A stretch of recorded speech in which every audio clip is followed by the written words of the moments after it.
ಗೌರಿಬಿದನೂರು ನಗರದ ಬಸವೇಶ್ವರ ಸಮುದಾಯ ಭವನದಲ್ಲಿ ಶ್ರೀಗಳು ಸುದ್ದಿಗೋಷ್ಠಿ ನಡೆಸಿ ಮಾತನಾಡಿ, ಶ್ರೀ ಜಗದ್ಗುರು ರೇಣುಕಾಚಾರ್ಯರ ಶ್ರೀ ಜಗಜ್ಯೋತಿ ಬಸವೇಶ್ವರರ ಜಯಂತ್ಯೋತ್ಸವ ಹಾಗೂ ಸಾಮೂಹಿಕ ವಿವಾಹ ಜನಜಾಗೃತಿ ಧರ್ಮ ಸಮಾರಂಭವನ್ನು ಜೂನ್ 21ರಂದು ಶ್ರೀ ಕ್ಷೇತ್ರ ಸಿದ್ದಿರಬೆಟ್ಟದಲ್ಲಿ ಹಮ್ಮಿಕೊಳ್ಳಲಾಗಿದೆ.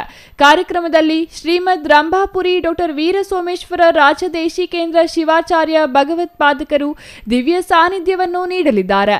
ವಿವಿಧ ಕ್ಷೇತ್ರಗಳ ಮಠಾಧೀಶರು ಸಹ ಕಾರ್ಯಕ್ರಮದಲ್ಲಿ ಭಾಗವಹಿಸಲಿದ್ದಾರೆ ಎಂದರು. ಶ್ರೀ ಕ್ಷೇತ್ರ ಧರ್ಮಸ್ಥಳ ಧರ್ಮಾಧಿಕಾರಿಗಳಾದ ಶ್ರೀ ಡಾಕ್ಟರ್ ವೀರೇಂದ್ರ ಹೆಗ್ಗಡೆ ಅವರು ಕಾರ್ಯಕ್ರಮಕ್ಕೆ ಆಗಮಿಸಲಿದ್ದಾರೆ. ಅವರಿಗೆ ಸಿದ್ಧಶ್ರೀ ಪ್ರಶಸ್ತಿ ಪ್ರದಾನ ಮಾಡಲಾಗುವುದು. ಕೇಂದ್ರದ ರಾಜ್ಯ ಸಚಿವ ವಿ ಸೋಮಣ್ಣ, ರಾಜ್ಯದ ಉಪಮುಖ್ಯಮಂತ್ರಿ ಡಾಕ್ಟರ್ ಜಿ ಪರಮೇಶ್ವರ್, ಶಾಸಕರಾದ K N Rajanna, K H Puttaswamy Gowda, G S Patil ಮುಂತಾದವರು ಭಾಗವಹಿಸಲಿದ್ದಾರೆ ಎಂದು ತಿಳಿಸಿದರು. ವಾರ್ಷಿಕೋತ್ಸವವನ್ನು ಆಚರಿಸುವ ಮೂಲಕ ಯುವ ಜನತೆಗೆ ತತ್ವ ಸಿದ್ಧಾಂತಗಳನ್ನು ಪರಿಚಯಿಸುವ ಕಾರ್ಯ ನಡೆಯುತ್ತಿದೆ. ಈ ಸಂದರ್ಭದಲ್ಲಿ ಆಯೋಜಿಸಿರುವ ಸಾಮೂಹಿಕ ವಿವಾಹ ಕಾರ್ಯಕ್ರಮವು ಸಮಾಜಮುಖಿ ಸೇವೆಯ ಅತ್ಯುತ್ತಮ ಉದಾಹರಣೆಯಾಗಿದೆ. ಆರ್ಥಿಕವಾಗಿ ದುರ್ಬಲ ಕುಟುಂಬಗಳಿಗೆ ನೆರವಾಗುವ ಉದ್ದೇಶದಿಂದ ಇಂತಹ ಕಾರ್ಯಕ್ರಮಗಳನ್ನು ನಡೆಸಲಾಗುತ್ತಿದ್ದು, ಸರಳ ವಿವಾಹಗಳ ಮೂಲಕ ಸಮಾಜದಲ್ಲಿ ಅನಗತ್ಯ ಖರ್ಚುಗಳನ್ನು ತಡೆಗಟ್ಟುವ ಸಂದೇಶವನ್ನು ನೀಡಲಾಗುತ್ತಿದೆ ಎಂದರು. ಈ ಕಾರ್ಯಕ್ರಮವು ಸಮಾಜದಲ್ಲಿ ಸೌಹಾರ್ದತೆ, ಸಮಾನತೆ ಮತ್ತು ಸೇವಾ ಮನೋಭಾವವನ್ನು ಮತ್ತಷ್ಟು ಬಲಪಡಿಸಲಿದೆ ಎಂದು ಸಿದ್ದಿರಬೆಟ್ಟದ ಶ್ರೀಗಳು ಸುದ್ದಿಗೋಷ್ಠಿಯಲ್ಲಿ ತಿಳಿಸಿದ್ದಾರೆ. ಯಾವುದೇ ರೀತಿಯ ಜಾತಿ ಭೇದವನ್ನು ಮಾಡಲಾರದೆ ಎಲ್ಲರೂ ಸಹಿತ ಒಳ್ಳೆಯ ಭಕ್ತಿ ಭಾವದಿಂದ ಮಠದ ಎಲ್ಲ ಕಾರ್ಯಗಳಲ್ಲಿ ತಮ್ಮನ್ನು ತಾವು ತೊಡಗಿಸಿಕೊಂಡು ಸೇವೆಯನ್ನ ಮಾಡ್ತಾ ಬಂದಿರುವಂತ ಕಾರಣಕ್ಕಾಗಿಯೇ ಮಠ ಇವತ್ತು ಏನಾದರೂ ಒಂದು ಧಾರ್ಮಿಕ ಕಾರ್ಯಕ್ರಮವನ್ನ ಆಯೋಜನೆಯನ್ನ ಮಾಡಿ ಆ ಕಾರ್ಯಕ್ರಮ ಯಶಸ್ವಿ ಮಾಡ್ತಾ ಇದೆ ಅನ್ನುವಂಥದ್ದನ್ನು ಹೇಳಲಿಕ್ಕೆ ಇಚ್ಛೆ ಪಡ್ತೇವೆ. ಅದಕ್ಕೆ ಇವತ್ತು ಮಠದ ಎಲ್ಲ ಕಾರ್ಯಕ್ರಮಗಳು ಇವತ್ತೇನಾದರೂ ಒಳ್ಳೊಳ್ಳೆ ಕಾರ್ಯಕ್ರಮ ಇವತ್ತು ನಡೀತಾ ಇದ್ರೆ ಅದಕ್ಕೆ ಮೊದಲೇದಾಗಿ ಯಾರು ಕಾರ್ಯಕ್ರಮಗಳು ಅಂತ ಹೇಳಿದ್ರೆ ಎಲ್ಲ ಶ್ರೀ ಮಠದ ಸದ್ಭಕ್ತರು ಅನ್ನುವಂಥದ್ದನ್ನು ಮೊದಲನೇದಾಗಿ ತಿಳಿಸಲಿಕ್ಕೆ ಇಚ್ಛೆ ಪಡ್ತೇವೆ.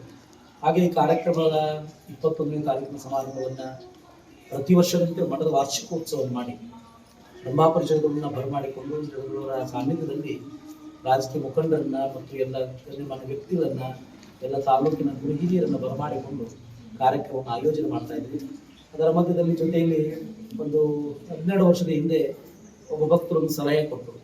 ಯಾರು ಅಂತ ಹೇಳಿದ್ರೆ ನಮ್ಮ ಇನ್ಫೋಸಿಸ್ನ ಅಧ್ಯಕ್ಷರಾಗಿರ್ತಕ್ಕಂಥ ಸುಧಾಮೂರ್ತಿಯವರು, ನಾವು ಅವರು ಗೊರವನಹಳ್ಳಿಯಲ್ಲಿ ಒಂದು ಕಾರ್ಯಕ್ರಮದಲ್ಲಿ ಪಾಲ್ಗೊಂಡಾಗ ಈಗ ಚಿಕ್ಕನವರ ಪಕ್ಕದಲ್ಲಿ ಯಾವ ಥರ ಕೂತ್ಕೊಂಡಿದ್ರೆ ಹಾಗೆ ಪಕ್ಕದಲ್ಲಿ ಕೂತ್ಕೊಂಡಾಗ ಅವರು ಮಾತ್ರ, ಸ್ವಾಮೀಜಿ ನೀವು ಮಠದೊಳಗೆ ಸಾಮೂಹಿಕ ವಿವಾಹ ವ್ಯವಸ್ಥೆ ಮಾಡಿ, ನಾನು ನಿಮ್ಮ ಜೊತೆಗೆ ಇರ್ತೀನಿ, ಅದಕ್ಕೆಲ್ಲ ಸಹಕಾರ ಕೊಡ್ತೇನೆ, ಬಡವರಿಗೆ ಅದು ಅನುಕೂಲ ಆಗಲಿ ಸ್ವಾಮೀಜಿ ಅನ್ನುವಂಥ ಮಾತನ್ನು ಆ ತಾಯಿ.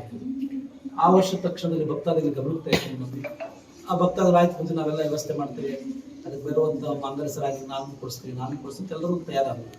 ಅದೇ ಸಂದರ್ಭ ಒಬ್ಬ ಭಕ್ತರೊಂದು ಧರ್ಮಸ್ಥಳ ವೀರೇಂದ್ರ ಹೆಗ್ಗಡೆ ಅವರ ಸಂಪರ್ಕ ಮಾಡಿದ್ರೆ ಉಚಿತವಾಗಿ ಅವ್ರ ಮಂಗಲಸರವನ್ನು ಕೊಡಿಸಿಕೊಡ್ತಾರೆ ಅಂತ ಹೇಳಿ ತಕ್ಷಣ ಅವ್ರನ್ನ ಕಳಿಸ್ಕೊಡ್ತೀವಿ. ಇಲ್ಲಿವರೆಗೂ ಕನಿಷ್ಠ ಒಂದು 600 ದಾಂಪತ್ಯದಿಂದ ದಂಪತಿಗಳಾಗಿ ಇವತ್ತು ಅವರು ಪದಾರ್ಪಣೆ ಮಾಡಿದ್ದಾರೆ ಗೃಹಸ್ಥಾಶ್ರಮಕ್ಕೆ. ಆ ಎಲ್ಲ ಸದ್ಭಕ್ತರಿಗೆ ಇಲ್ಲಿವರೆಗೂ ಸಹಿತ ಮಾಂಗಲ್ಯ ಸರವನ್ನ ಧರ್ಮಸ್ಥಳದ ಕ್ಷೇತ್ರ ಧರ್ಮಾಧಿಕಾರಿಯಾಗಿರ್ತಕ್ಕಂಥ ವೀರೇಂದ್ರ ಹೆಗ್ಗಡೆ ಅವರೇ ಇದೆಲ್ಲವನ್ನ ಕೊಡು ಮಾಡ್ತಾ ಇದ್ದಾರೆ. ಹಾಗಾಗಿ ಈಗ ಇಷ್ಟು ವರ್ಷದಿಂದ ನಡೀತಕ್ಕಂಥ ಎಲ್ಲ ಕಾರ್ಯಕ್ರಮಕ್ಕೆ ಮತ್ತು ನಮ್ಮ ಭಾಗದಲ್ಲಿ ಈ ಭಾಗ ಏನಿದೆ, ಈ ಭಾಗದಲ್ಲಿ ಯಾವುದಾದ್ರೂ ಒಂದು ದೇವಸ್ಥಾನ ಅಭಿವೃದ್ಧಿ ಆಗಬೇಕಾದ್ರೆ, ಒಂದೇನಾದ್ರೂ ಸಮುದಾಯ ಅಭಿವೃದ್ಧಿ ಆಗಬೇಕಾದ್ರೆ ಅದಕ್ಕೆ ಸಹಕಾರ ಕೊಡ್ತಕ್ಕಂಥ ಹಿನ್ನೆಲೆಯಲ್ಲಿ ಮಠಕ್ಕೆ ಒಂದು ಭಕ್ತರು ಕೇಳಿದಾಗ ಒಂದು ಲೆಟರ್ ಕಳಿಸಿಕೊಟ್ರೆ ಇಲ್ಲಿವರೆಗೂ ಒಂದು ಲೆಟರ್ಗೂ ಸಹಿತ ಇಲ್ಲ ಅನ್ನುವಂಥ ಮಾತು ನಡೆಯಲ್ಲ. ಕನಿಷ್ಠ ಒಂದು ವರ್ಷಕ್ಕೆ 40 ರಿಂದ 50 ಲಕ್ಷ ರೂಪಾಯಿ ಹಣವನ್ನ ಧರ್ಮಸ್ಥಳದ ಸಂಸ್ಥೆಯಿಂದ ತರಿಸ್ತೇವೆ. ಅದಕ್ಕೆ ಅಷ್ಟೆಲ್ಲ ಸಹಕಾರ ಕೊಡ್ತಕ್ಕಂಥ, ಮಂಗಲಸರವನ್ನು ಕೊಡ್ತಕ್ಕಂಥ ಮತ್ತು ಇಡೀ ರಾಜ್ಯದಲ್ಲಿ ಒಂದು ಸರ್ಕಾರ ಮಾಡತಕ್ಕಂಥ ಕೆಲಸವನ್ನು ಏನಿದೆಯೋ ಅಷ್ಟು ಸರ್ಕಾರ ಮಾಡುವ ರೀತಿಯೊಳಗೆ ಗ್ರಾಮೀಣಾಭಿವೃದ್ಧಿ ಸಂಸ್ಥೆ ಅಂತ ಮಾಡಿ ಇಡೀ ಹಳ್ಳಿಗಳಿಗೆ ಸಂಸ್ಥೆಗಳನ್ನು ಮಾಡಿ ಒಳ್ಳೆಯ ಕೆಲಸವನ್ನು ಮಾಡ್ತಕ್ಕಂಥ ವೀರೇಂದ್ರ ಹೆಗ್ಗಡೆ ಅವರಿಗೆ ಪ್ರತಿ ವರ್ಷಕ್ಕೊಮ್ಮೆ ಕೊಡ್ತಕ್ಕಂಥ ಸಿದ್ಧಶ್ರೀ ಪ್ರಶಸ್ತಿ ಇರದೆ ಅದನ್ನ ಕೊಟ್ಟರೆ ಸೂಕ್ತವಾಗಬಹುದು ಅನ್ನುವಂಥ ಹಿನ್ನೆಲೆಯಲ್ಲಿ ಒಂದು 2-3 ವರ್ಷದಿಂದ ಚಿಂತನೆ ಮಾಡಿದೆ. 2 ವರ್ಷದ ಹಿಂದೆ ಹೋಗಿ ಅವ್ರನ್ನ ಆಮಂತ್ರಣ ಕೊಟ್ಟಾಗ, ಇಲ್ಲ ನನಗೆ ಸಮಯ ಇಲ್ಲ, ನಾನು ಮತ್ತೊಂದು ವರ್ಷ ಬರ್ತೀನಿ ಅಂತ ಹೇಳಿದ್ರು. ಮೊನ್ನೆ ಕಳೆದ ಸೋಮವಾರ ಹೋಗಿ ಅವ್ರಿಗೆ ಆಮಂತ್ರಣ ಕೊಟ್ವಿ.